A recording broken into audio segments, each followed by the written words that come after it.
Hi, everyone. Welcome back. This is Suzanne Arjona with LifeWalk Coaching, and I've got a great treat for you today. Today, I will be interviewing LaraGeorgine, another fellow very busy businesswoman, and we're going to talk about how you keep balance in your life and in your business, even when you've got young children around. So stay tuned. Okay, welcome back, everybody, and thank you again. As I mentioned previously, I have a special guest here today, LaraGeorgine. I'm going to let her introduce herself and tell a little bit about herself, her business, and how she got to where she is today. So welcome, Lara. Thank you so much. Thank you for having me. Really appreciate it. I'm LaraGeorgine, and I have started over the last couple of years a small coaching business to help other women not have to go through the life experiences that I went through when I started my family.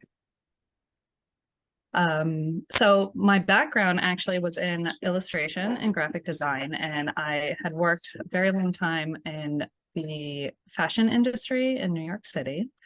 Oh, and cool. it was interesting. It had some interesting personalities, to say the very least, but I did fashion design. I did fashion design, illustration, surface pattern design, and it's still one of my biggest loves. So it was a natural transition from the fashion industry and the creative design side into the marketing and PR. And I wanted to expand upon my skills. Like, I knew I kind of capped out where I was, and I knew I had more to offer and do, and I wanted to climb that ladder a little bit. Awesome. But at the same time, thank you. At the same time, I wanted to start my family. So we did. We moved to Philadelphia, and I had 3 out of my 4 children there. All 4 were born via cesarean section, not initially by choice, but I was prepared for that concept that it would happen that way. But there was a lot that I didn't know about, A, just kind of going through that process, and then B, that whole mental transition of going into the hospital as like, I'm going to have my baby, and leaving the hospital as a we. So it went from me to we, and nobody at that time was talking about it. Instagram wasn't a thing yet. Like, there wasn't the easy to get to and carry around in your pocket version of like, okay, I'm not the only one that goes through this.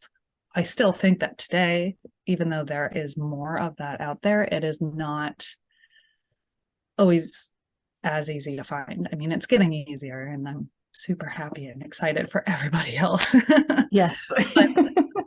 I went through kind of like the harder transition of that. So I then had gotten pregnant with my second child, and it was discovered before I announced. I had some ginger ale and some crackers that day, so they spied me out. And, I unfortunately was put into a position where I had to kind of reconsider my career choices, and I was kept on where I was until basically my planned C-section.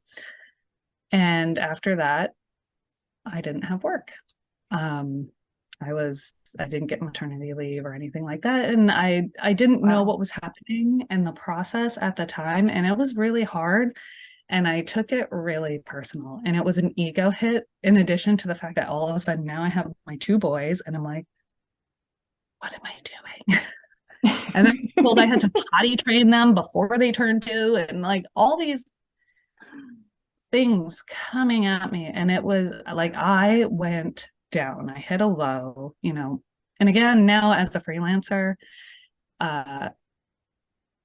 for my graphic design skills, it's much easier to connect with people. But back in those days, it was a little harder. I went on interviews, 7, 8 months pregnant, and I walked into the room, or the door. I walked to the door, and I'll never forget the eyes got like that big, and they're like, "Why are you here wasting my time?" And I was like, I'm not. It's a remote position. I can sit. with my baby next to me, my other one playing over here, and I can still tap away and do all the things. Just because I'm a mom doesn't Mhm. make me less of an employee um, or less capable. Actually, it's made me more capable in many areas of my life, which I think all mothers can agree to. I mean, logistics, Yeah, right? just exactly the logistics alone. Because I feel for you. I went through very similar, and then started a business at home when my boys were infants. So yeah, all the things they don't tell you that you're gonna have to do until you get those babies home. Yeah, Um, it's a so total shift. And I call it now like it sounds kind of harsh. I actually stole it from a TV show and I can't even remember what TV show it was, but they said, after you have a baby, there's kind of a grieving process that no one talks about mhm, of who you were. And while you're growing into who you're becoming next, and you're super pumped and super excited to be a mom, there is grieving for the fact that, like, you can't necessarily do all the things you did before. You can't just go out and meet your friends. You can't right. just, choose, okay, I can go out for dinner when you're nursing, or, I can just, I mean, you can do that, and it's a little different now again than back when I started. But there's still people who give looks. There are still people who want to judge, and it's not cool because nobody. I don't need more of that. You don't need more of that. No other Nope. mother needs more of that. We have enough internally going on. Exactly.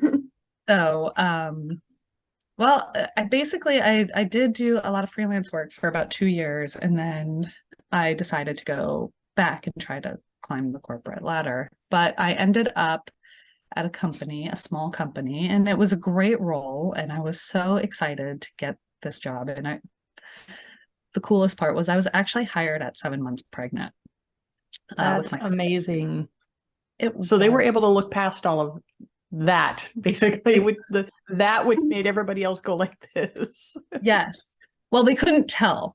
But after we did the agreement and everything was in writing, they were like, so we kind of want to know. And I was like, well, yeah, I was going to, cover that. I would get to my 90 days prior to my Mhm. planned scheduled C-section.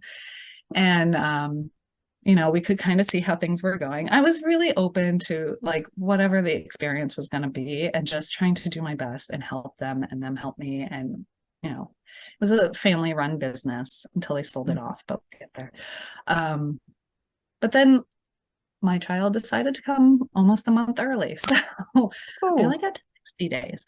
But they were super great. They were very supportive. The owners were very supportive, and I felt lucky and amazing for years. And then my husband decided that we needed to look at school systems, which he was totally correct. The school system that our home at that time was in was not fantastic. So we moved to Long Island from Pennsylvania. And the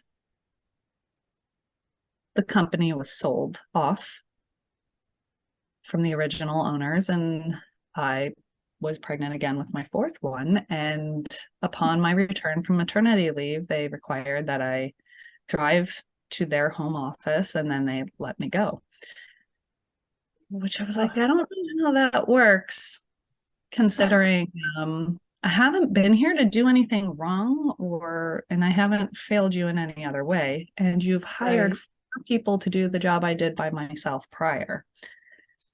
But I knew I felt it coming. Having gone through it once, I felt it coming. And after that, it was another big ego hit. And I just felt that internal downward spiral where I feel like I hit rock bottom. And it was hard. And it was hard to pull myself up. But the woman who owned the company my husband worked for at this time was like, I don't know how to use you yet, but you have a skill set that I know will help us in some way, shape, or form. And I freelanced for her for 5 years until I moved again to North Carolina. And um, I have a thing with moving apparently every so many years.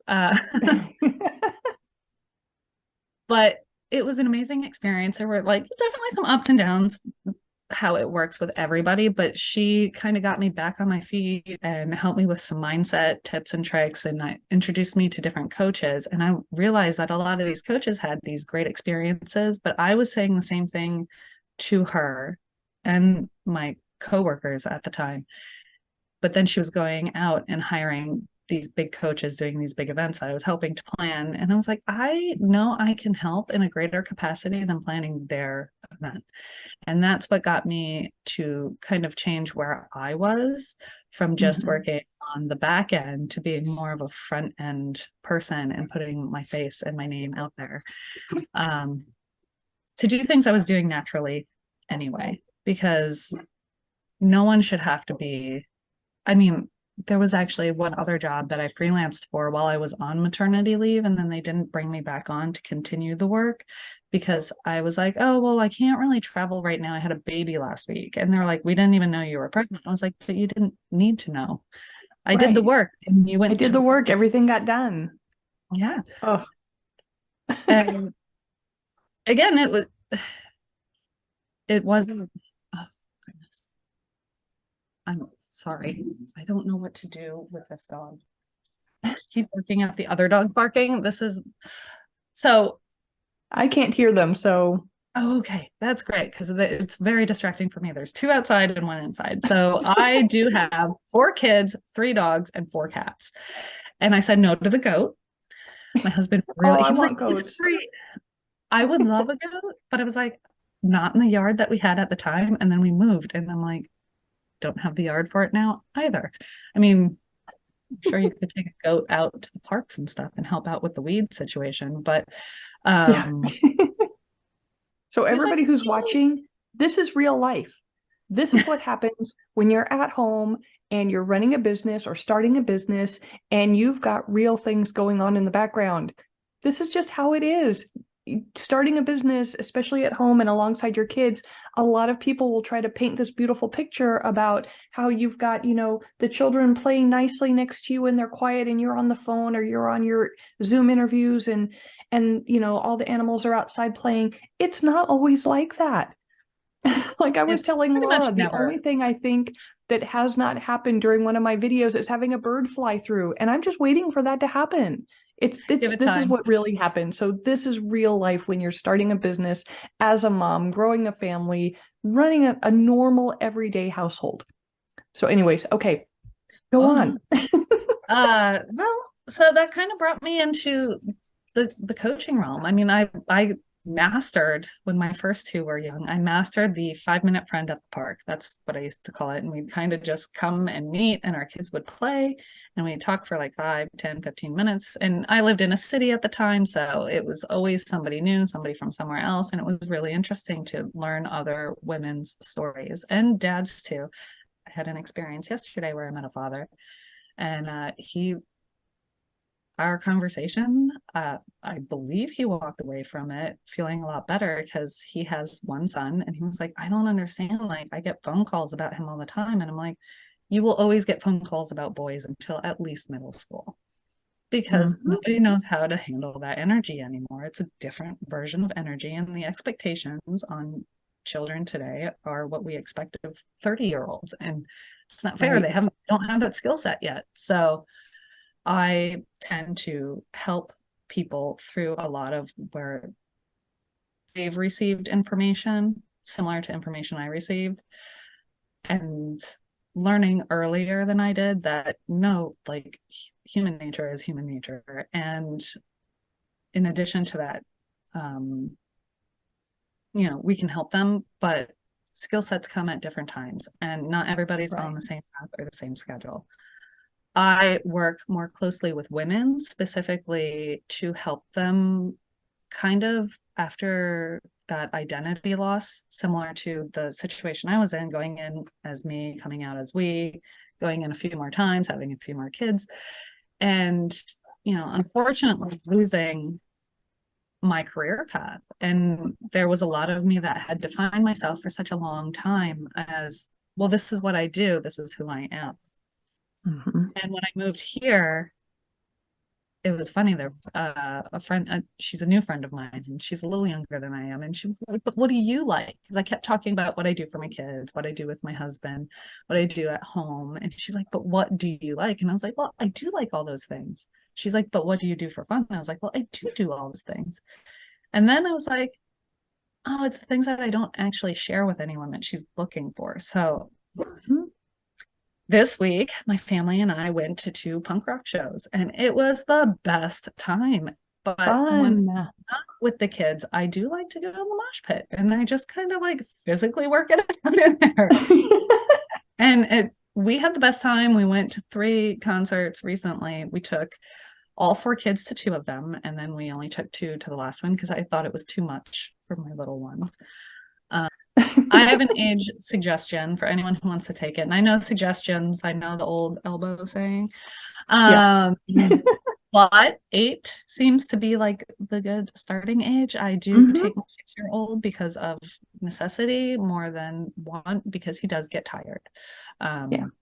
They are later, and by 8 it kind of clicks more for them. But then we went to rowing yesterday, and I went to the park, and that's where I met this very nice father. And I kind of helped him because he's a single dad. The mom is, from the story he told me, just not around. And he wasn't really prepared to be in those shoes. He went from me to we, Mhm. just kind of in a round, like he didn't have to go in the hospital, but Right, right. But it's still an but adjustment. it is. And Yeah. his family doesn't live nearby, and it was nice to be able to help him put himself at ease a little bit with what's going on with his son, because he was like, "Yeah, I got 3 phone calls last week. We're on winter break right now, but it was hard." And I'm like, "It is hard." And I'm not quite sure why it's always like that, but which is why I turned to coaching, because I realized those conversations, sometimes people need that one-to-one where it's not their family and it's not their friends and it's not based in judgment. It's literally just to help someone through that transition. And I'm going to say, earlier in our children's lives, it seems like they're a new person every 6 months. And then as they age, it's almost like they're a new person every 9 months and then every year, because they are going through changes while you are Right. going through changes. And often, more often than not, the women that I work with, the mothers that I work with, talk about they've kind of lost who they were, their identity, Mhm. and they want to re-identify themselves. They talk about what they want and what they don't want, which is goals and intentions, but they don't really realize that it's a goal until they've gotten it mirrored back by someone that they don't have this, like, I'm not going to say a connection with, but it's not this like lifelong connection, like your Right. mom or like your best friend. It's someone who's looking at like your big 30,000-foot view. And I know that's apparently not a popular thing to say anymore, but you take that big picture view and kind of break it down into steps and then being held accountable for it, which is hard when you're doing all the things as a mom. You've got your career, you've got your side thing, or you're starting a new business, whatever it may be, plus the household, the behind the scenes jobs that moms do, kind of like a play, Mhm. right? Like there's all Yep. those people in the play or making the movie that are in the background that don't really get the credit, like the actors and actresses and choir and the band. Um, but they're there making it happen, and it wouldn't happen without them. And a lot of Right. moms seem to get lost in that background portion while they're doing this. And they're like, "Yes, I have this, but this happened. So I have to take the day off, and because the kids are sick, or I have to, you know, do the PTA thing." I was in the PTA for a while. Then I realized that's not for me. Yeah. I was never the PTA type. I tried it. As some of I, us, it's just not our thing, I did and that's it. okay. I did it. I think I did it pretty well for the time. It served multi-purpose situations for me because I did have two young boys in elementary school at the time. that everybody wanted to pin things to. Um, Wow, our lives are mirroring a lot right now. So what are some of the tips that you can give? So as you're coaching other women who are, going through what you went through and trying to keep it all together and trying to juggle everything, and you've got all these things coming at you constantly. What are some of the tips that you can share with people on maybe not how you did it before, because when we were going through it, it was like, ah, but we learned something along the way. And so how do you do it now? How do you know, keep everything together? I mean, I'm sure there's 100 different scenarios, but, just in general, what are some tips that you can share that, you're at home, you're either starting a new business or you've got work plus side gigs, plus a family, plus the dogs, plus the um, neighbor mom who's coming at you with craziness. so I am a believer in blocking time, but I'm also a believer in going with the flow and being a little liquid in the way that you handle what's going through your day. So scheduling definitely has helped, but you also really have to know what your intention behind your business is, or Mhm. your goal behind, like, they always say know your numbers. Yes, know your numbers. They always say, the wide world of the internet is the they here for me right now. Know your numbers, know what you want to accomplish, know your end product or deliverables, and then know how to speak to your people. So yes, all of those are very important,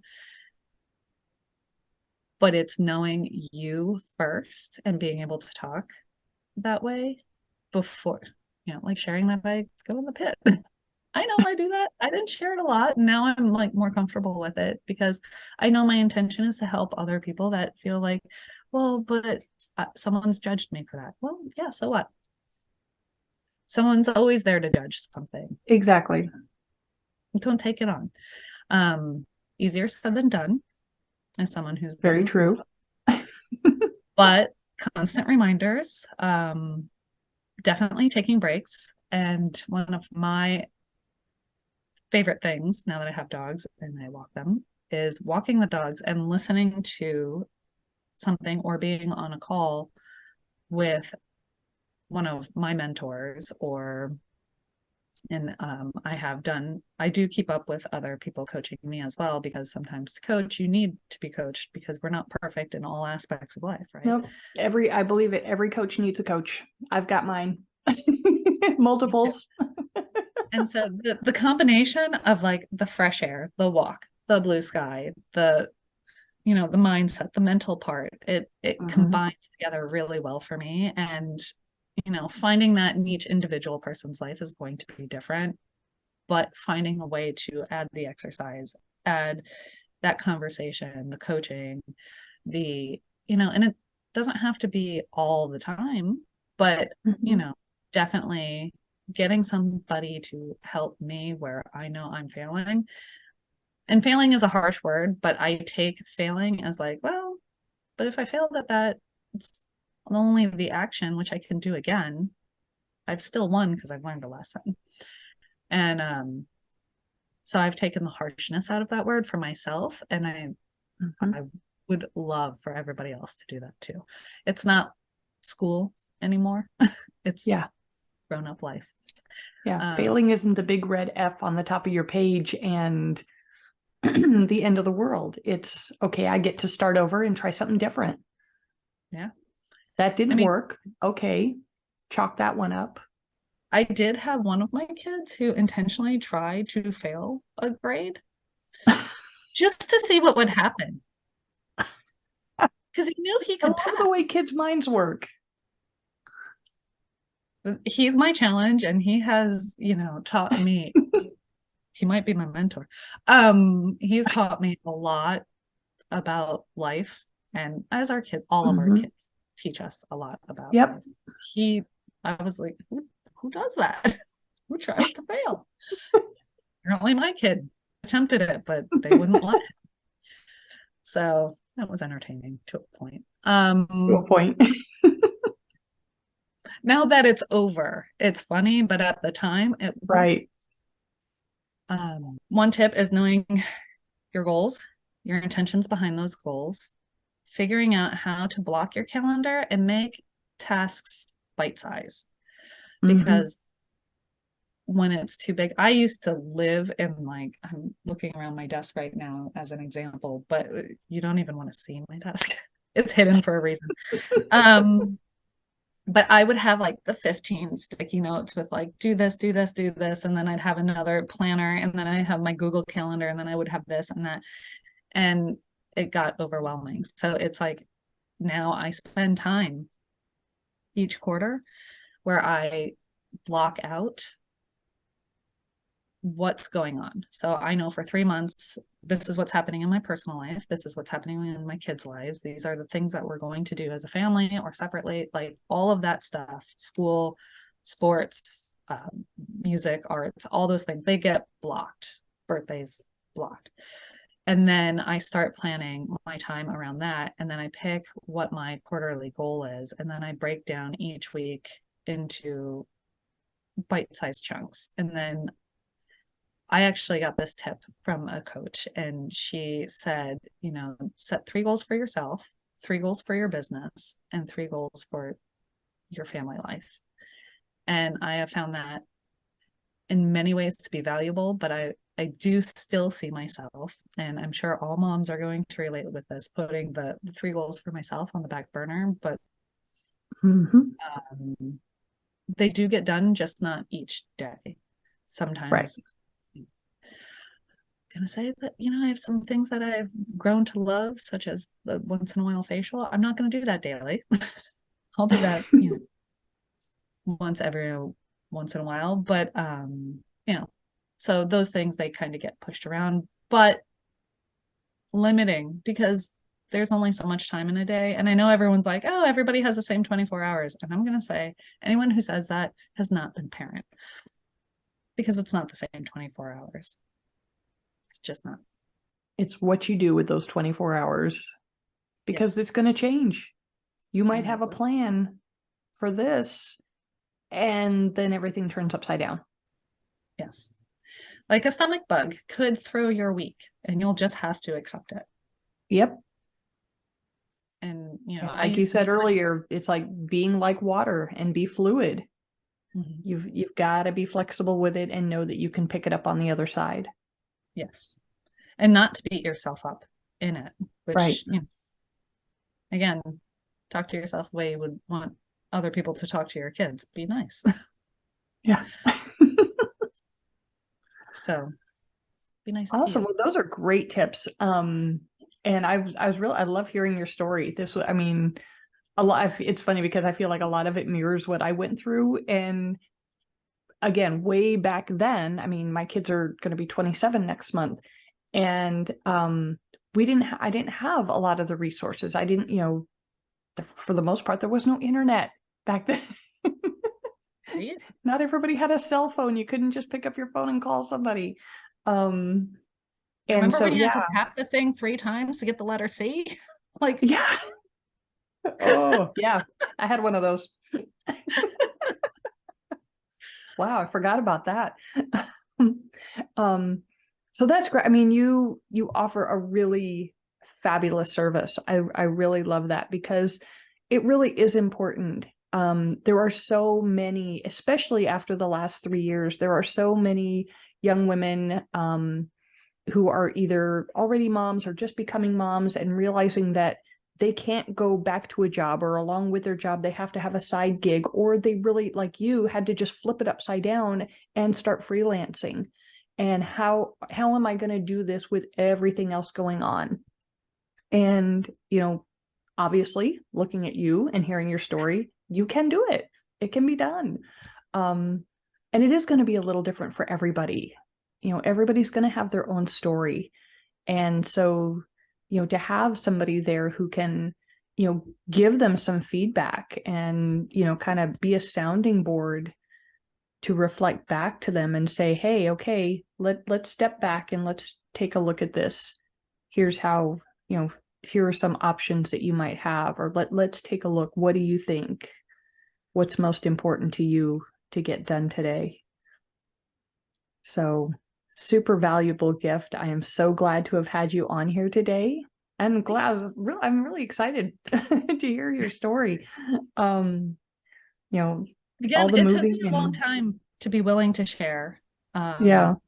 You don't want to go in with an open wound into Mm-hmm. helping others when it's scarred over and you can look at it and laugh at like Yeah. parts of it. Time and distance. Yes, exactly. Time and Right. distance. It is a thing. Yeah. Well, thank you again for sharing today. I am so excited to have met you. And do you have a website or So a I social media mostly page, communicate. or Yes, how I should usually. people find you? Sorry. No, it's mine bad. I usually go through Instagram. So I'm Okay. at LaraGeorgine Coaching. And if you DM me, I guess we could say DM me LifeWalk, and I will know where you were introduced to me, and we could just start with a simple coffee chat and see if I would be able to help you. Awesome. And I'll put links down below wherever it is. It's always on one side and I can never remember where it is. So links will be down there. Cool. So Thank you. awesome. Well, thank you again. And I look forward to chatting again at some point. Yes. And you have an awesome day. And everybody else out there, thanks for coming by and listening. And be sure to hit those links down below. Contact Laura if any of what she said resonates with you. And let's get things moving forward. So thanks again, everybody. Bye-bye. Thank you.